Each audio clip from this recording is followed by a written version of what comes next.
Bonjour, c'est Marie Faye. Bienvenue au 81e exercice du défi des 100 jours de Lilou Massé pour trouver sa mission de vie et se réaliser pleinement. L'exercice du jour se nomme Demander encore et encore.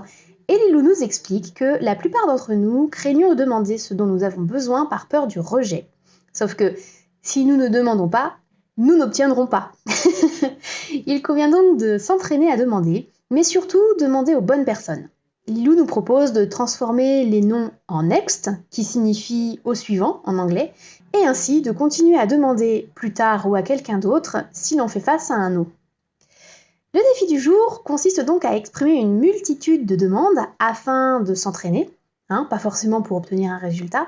Par exemple, demander l'heure, demander un compliment, demander de l'aide, demander un conseil, demander une contribution, une idée, etc. Pour ma part, je n'ai pas attendu le défi pour demander ce dont j'ai besoin. À titre d'exemple, comme j'aimerais me mettre à faire des bocaux, j'ai formulé une demande sur l'application Give et j'ai déjà reçu de nombreux retours de personnes me proposant des dons de bocaux. Pareil, au début de ce confinement, j'ai demandé à ma hiérarchie de penser à moi si des places se libéraient pour des formations en ligne. Et ça m'a permis d'être inscrite sur 2 formations suite à des désistements. Pour marquer l'exercice, j'ai tout de même demandé aujourd'hui à l'IFTA, l'Institut français des thérapies alternatives, où j'ai été formée au magnétisme et à la lithothérapie, de m'inscrire sur leur prochaine journée conseil qu'ils organisent 2 fois par an afin d'aider leurs stagiaires à se reconvertir.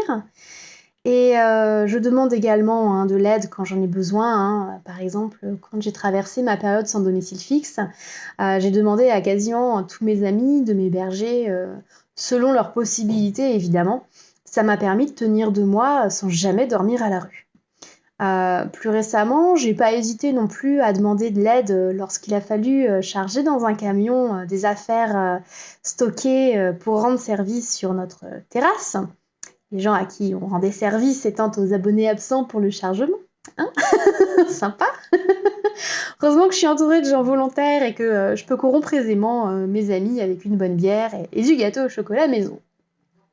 Et puis pour le plaisir, parce que ça compte, je me suis également demandé, sérieusement, si je devais suivre l'initiation à l'Oshozen Tarot, qui est disponible en ligne sur l'Académie du Sacré, sachant qu'il s'agit de l'oracle duquel je tire une carte tous les jours depuis le début de ce défi. Et j'ai fini par décider de m'offrir cette formation.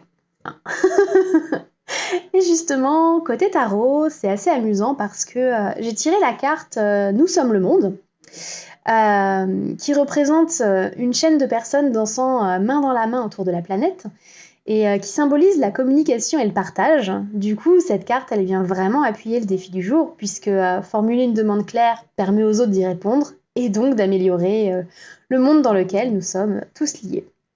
Ceci dit, je vais probablement modifier ma façon de tirer les cartes. Alors déjà pour expérimenter d'autres façons de faire, parce que je suis curieuse, mais également parce que certaines cartes reviennent beaucoup.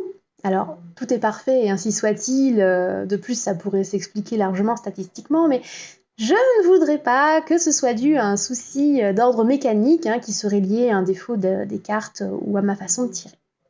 Voilà, c'est tout pour aujourd'hui. Je vous dis à demain pour le 82e exercice du défi. D'ici là, prenez soin de vous. Bye!